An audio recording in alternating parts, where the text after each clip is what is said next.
Hello. This is going to be, I think, two sessions. Today is Monday, November the 14th, 2006, and it's about 7:51 p.m. Now, two sessions I'm going to do. Well, the first session is going to be what I call red state, blue state. And the second one is going to be corporate espionage. The corporate espionage one I'm going to save to do second. What I didn't write down I didn't write down an outline or notes for this because I want to do it off the top of my head, talking about the red state versus blue state. Now, some years ago, they decided to call Republican states red states and Democratic states blue states. And when you look at a map of the U.S., you see all the states that are red and all the states that are blue. Now, I also would like to call this follow the money because all of the stuff we're talking about, excuse me a second, I'm going to adjust my mic. All the stuff we're talking about, or a lot of it, is due to money. So this cast is going to be a interactive exercise because I'm going to need you, the listener, to look up stuff while I talk and even put me on pause while you look it up. Now, first I want you to do two things. One, pull up a tab or type in your search engine, whatever you use, Google, Yahoo, Google, Yahoo, Bing, Edge, whatever. Type in red state, blue state, or a map of red states and blue states. And you should be able to get a good look at the USA and red state and blue states, and you'll see how they line up. Now, the second part of it is get a new tab and a new window to type in donor state versus recipient state. You might have to click several times to find the right donor state versus recipient state map. What you're looking for is a map that shows the ratio of return per tax dollar spent by that state, sent to the federal government by that state. So you'll be seeing something, it'll be a map that shows Connecticut, something like 1 to 1.70. And you might see something that says in the southeast, Alabama, 1.14. Now, this number varies from state to state and from year to year. Like when I looked at it 5 years ago, it was way more skewed than it is now. And I just looked at it a few days ago to make sure that it was still trending the way it usually does before I made this podcast, before I'm making this recording. I'm not looking at the maps right now because I remember what they said, basically. And like I said, they change from year to year. But what you want to do is look at the red state, blue state map, and then the donor state versus recipient state map. Now that those numbers that show the ratio, that's showing how many tax dollars that state gets back versus how much is sent. Like, and I'm going to discuss it as clusters of states in a minute. But like, for example, off the top of my head, I'm making this up. It's not the exact number. But say New York, state of New York might get 0.74 back for every dollar they sent out in the federal government. They might get 75 cents back. For every federal dollar that they sent, every dollar that state sends to the federal government, every $1, they get 75 cents back returned to the state and federal government resources or money for things that the federal government funds. That'll be a donor state. A donor state gets less money back from the federal government than it sends in. Now, if you look over, say, Alabama again, they might get 1.15. That is $1.15 per every $1 that they send. to the federal government. That's a recipient state. They get more money back than what they send in. So that one gets money back, more money back than what they send into the federal government. Now, the thing is, what I want you to do is now take a look at the red state, blue state map and compare that to the donor state, recipient state map. 5 years ago, it was really skewed. Like Texas was getting more money back. The whole Southeast was getting more money back. The whole Northeast was losing money. And the Midwest was getting way more money back than they put in. And they corresponded exactly with the red state, blue state map. That is, the red states, the Republican states, were getting more money from the federal government than they put into the federal government. It's slightly less skewed now, and like I said, it varies from year to year, that exact number. That's why I'm not looking it up and reading it again, because I know that it's changing, because I look at it every year or so to see if it's still trending the same way that it's been trending. And it is. It's still trending that way. I looked at it the other day.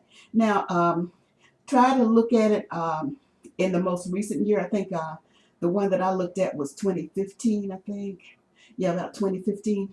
But even if you look at 2013 donor state recipient state map, or 2014 or 2015, you'll see that the pattern is similar. It stays the same.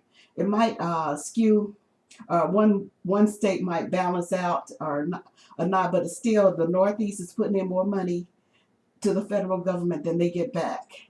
The Southeast gets back more money than they put in, and the Midwest gets back more money than they put in. California usually put in more money than they get out, but now I think it's closer to what they put in. So what it is that the richer states contribute and help pay the bills of the poorer states. The reason why certain states are donor states and other states are recipient states is because of the tax dollars collected. The cumulative quantitative tax dollars collected from all the people of the state combined.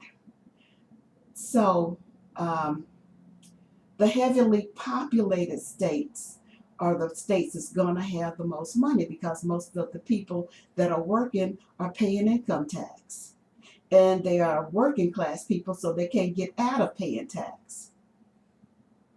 The taxpayers of those donor states pay their taxes. They're not rich enough to find loopholes and all that corporate junk. These are working class people who pay income tax, and they can't get out of it. Now, the poorer states like in the Southeast, they got working class people who are paying taxes, but they don't make a lot of wages, and they're less densely populated. A third of America's population is in the Northeast. That's your New England states in the Northeast, upper Northeast. Like your Bostons, your Philadelphias, your New Yorks, Connecticut's, all of those. Those are the Northeast, and that's a third of America's population. And these are taxpayers who actually pay taxes. Now, the densely populated places do pay the taxes. However, the less populated places, such as the Midwest and all of that area, like your, I think Nevada was one of the ones that were closer, was more balanced, I think, the last time. But I'm guessing, I forgot. But I know that it's trending the same way.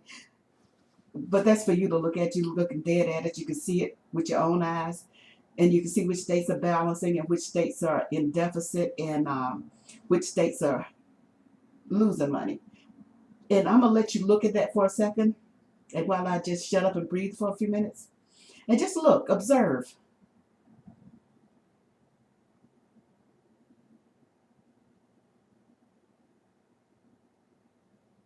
Okay, I'm back. I didn't go anywhere. I just waited and breathed. So you see how they correspond with the red states in the Midwest. The reason why the red states don't have enough money to pay their own bills is because they're less populated. They don't have people there that's in manufacturing or concentrated population clusters up there. They don't have that many people. They're spread out.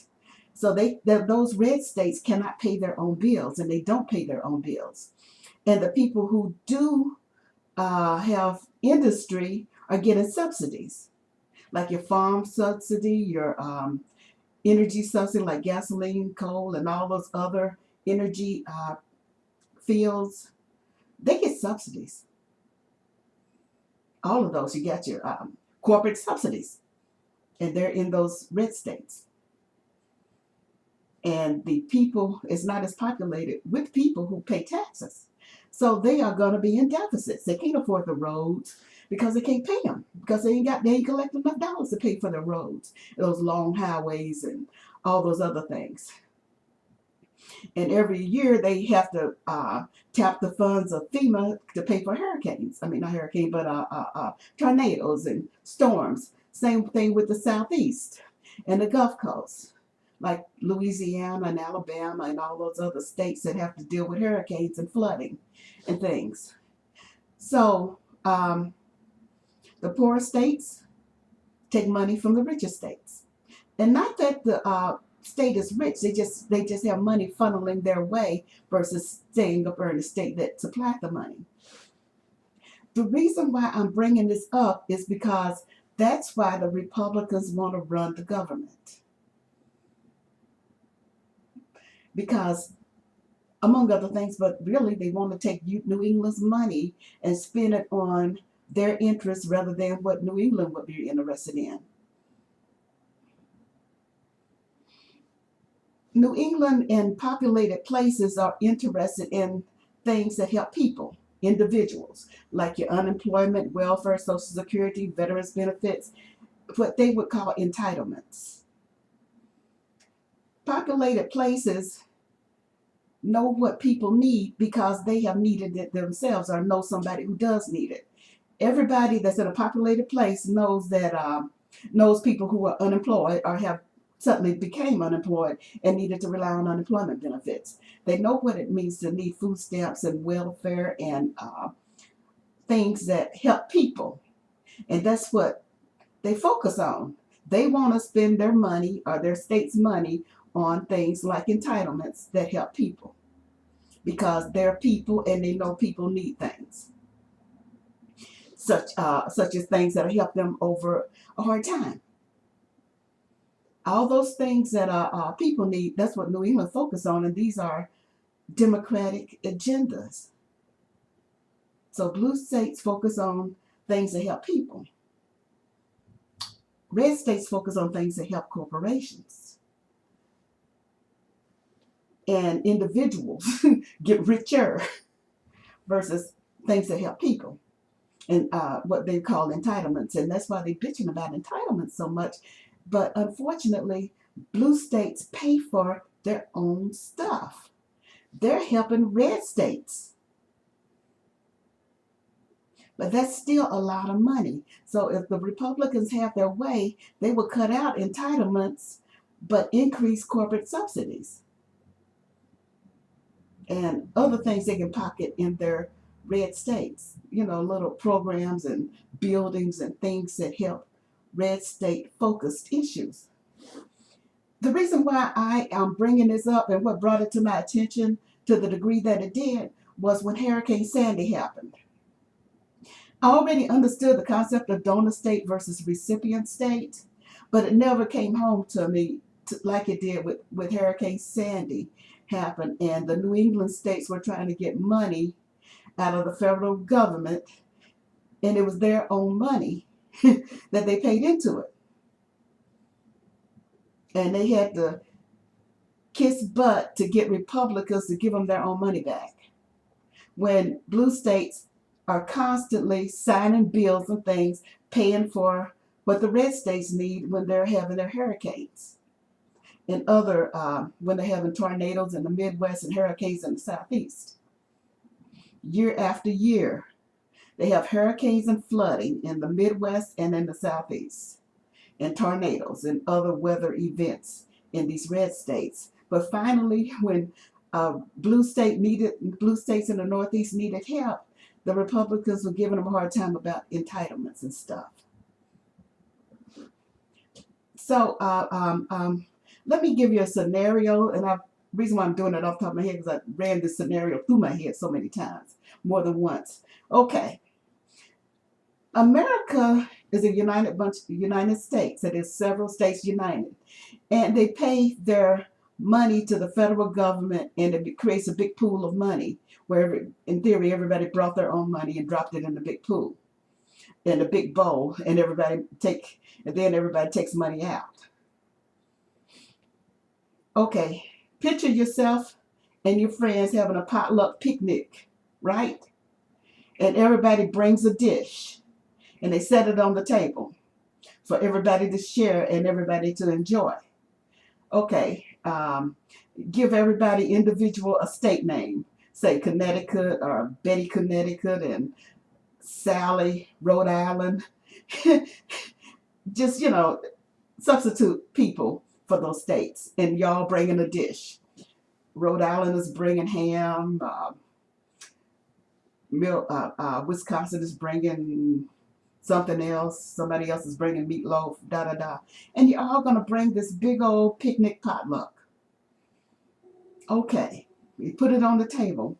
Now, the blue states have got their food and just put it on the table. The red states brought their food too, and they put it on the table. But then they picked it up off the table, took it back to the parking lot, put it in the back of their car, and closed and locked the trunk. They put it in their car, put it in the trunk, and left it. That's their money, equivalent of money. The Republican states brought their brought their money to the federal government, picked up their same money and took it away, and then locked it up. So that's what I'm substituting food for the money. So the Republicans, all of them, picked up their food, whatever dish they brought individually, and picked it up off the table, walked back to their car, opened up the trunk and put their dish in, closed and locked the trunk. Now the thing is, they didn't drive away and take their food. They came back to the table. They came back to the picnic table and proceeded to eat everything off of everybody else, the food that's left. And then not only did they sit down and eat the food that's left, they fussed about the other people eating. Well, you taking too much of this and you taking too much of that, and you shouldn't even have access to that. You shouldn't be eating that, and da da da da da. Okay, they're sitting at the table fussing about everybody else eating while they're eating. The thing is, they ain't eating food that they brought. They're eating everybody else's food. They got their food back in the car. They already got their food back. They fussing about other people's food and how the other people are eating and what the other people want to do with their food. But it's food they brought. That's why I'm talking about donor state versus recipient state and red state versus blue state. The money that we're discussing in the federal government isn't money that the red states brought to the table. It's money that the blue state has that contributed. When you see that 0.75 that a blue state contributed, for every dollar they put in, that's 25 cents per dollar. I mean, that's 75 cents per dollar that they get back, but that 25 cents is gone to another state. And that's the money they're fussing about. They're fussing about money they haven't even contributed. They're fussing about money that they haven't paid to the government. They're fussing about money that another state paid in. That 0.25, that's the difference between what a blue state contributed, is what they're fussing about. Because that's a lot of money. But the red state didn't put that money in the federal government. They already got their money back. They getting back more than they put in. And states that did put in and ain't got all their money back, That's what they gotta hear people fussing about. It's something that they didn't even pay for, that the red states ain't even paying for. So blue states want entitlements, the red states aren't even paying for it.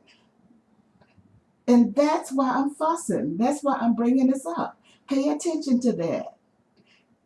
Look at that map. You see which states paid for what they got. Essentially, the blue states are paying for the red state bills. They're paying their bills. Blue states are paying the bills for the red states. And it blows my mind that people who live in red states can bitch about entitlements and anything else. That senators and representatives can stand on that floor and fuss about how other people are spending money when their state ain't even paying their own bills. That's what I'm talking about. So I'm just putting that out there, food for thought. If anybody else runs again, they need to run on telling red states to pay their own damn bills and leave blue state money alone. If I had my way, by some miracle, then I would have every state keep their own money. Every state keep their own money and control their own money. And every state that ain't got no money, they got to beg individually the other states to give it to them. A few years ago when President Obama won in 2012, I think it was Alabama or one of those red states was going to fuss about abstaining. They were threatening to abstain from the United States to be an independent nation. And I was laughing because I thought it was akin to a big old fat tick getting in a huff and dropping off the dog, a blood-sucking leech, getting mad at the person, or a parasite getting mad at the host and then gonna drop off in a huff. And I was saying, oh yeah, please. And then like it's gonna be mad. Finally, you're gonna go on your own instead of sucking the blood out of everybody else. But I think somebody told them the numbers and reminded them of the numbers, so they backed out of the abstaining from the union thing. Because it was one of those blood-sucking states. How can you get mad at a tick that's gonna drop off and stop sucking your blood? So I was hoping they abstain. At least, I get to keep something of my own. You can't lose when a parasite drops off of you. And but anyway, that's what I wanted to put out there so that we can all look at that, because that's a big part of why the Republicans want to run the House and Senate, so they can vote on things to spend their money on and take blue state money and take it out of entitlements, which the people who are there are paying for themselves. They're paying for their own entitlements. They're paying for their own everything. What they're doing, not only paying for their own everything, they're paying stuff for you, for their butts. Okay, I could go on and on and on about this and circle back around and fuss again about the same thing, but you get my point. Okay, that's the end of the red state, blue state recording. And so okay, I'm gonna end this one. Bye bye.